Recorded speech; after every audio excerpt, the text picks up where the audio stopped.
ନମସ୍କାର ଦର୍ଶକ ବନ୍ଧୁ। ମା' ହେବାକୁ ଯାଉଛନ୍ତି ଓଡ଼ିଶାର ଲୋକପ୍ରିୟ କଣ୍ଠଶିଳ୍ପୀ ଦୀପ୍ତିରେଖା। ହଁ ଦର୍ଶକ ବନ୍ଧୁ, ଆପଣମାନେ ତ ଦୀପ୍ତିରେଖାଙ୍କୁ ବେଶ ଭଲ ଭାବରେ ଜାଣିଥିବେ। ସେ ଅଲିଉଡ଼ ଇଣ୍ଡଷ୍ଟ୍ରି ପାଇଁ ବହୁତ ସାରା ଗୀତ ଗାଇସାରିଛନ୍ତି। ଆପଣମାନେ ତ ଦୀପ୍ତିରେଖାଙ୍କ ଗୀତ ନିଶ୍ଚିତ ଭାବରେ ଶୁଣିଥିବେ।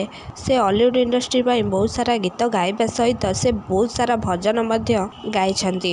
ସେ ଗୀତ ଗାଇ ସାରା ଓଡ଼ିଶା ଲୋକମାନଙ୍କ ମନରେ ସୁନ୍ଦର ସ୍ଥାନଟିଏ ବନେଇ ପାରିଛନ୍ତି।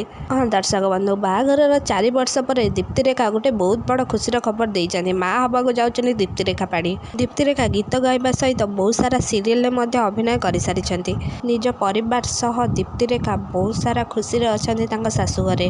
ବର୍ତ୍ତମାନ ସମୟରେ ଦୀପ୍ତିରେଖା ବହୁତ ଖୁସି ଅଛନ୍ତି। ଦର୍ଶକ ବନ୍ଧୁ, ଆପଣମାନଙ୍କୁ ଦୀପ୍ତିରେଖା କେମିତି ଲାଗନ୍ତି ଆଉ ତାଙ୍କ ଗୀତ ଆପଣମାନଙ୍କୁ କେମିତି ଲାଗେ ଆମକୁ କମେଣ୍ଟ ବକ୍ସ ମାଧ୍ୟମରେ ନିଶ୍ଚିତ ଭାବରେ ଜଣାନ୍ତୁ। ତା ପୂର୍ବରୁ ଯଦି ଆପଣମାନଙ୍କୁ ଆମ ଭିଡ଼ିଓଟି ଭଲ ଲାଗିଥିବ ତାହେଲେ ଲାଇକ୍, ସେୟାର, କମେଣ୍ଟ କରିବାକୁ ଜମାରୁ ବି ଭୁଲିବେନି।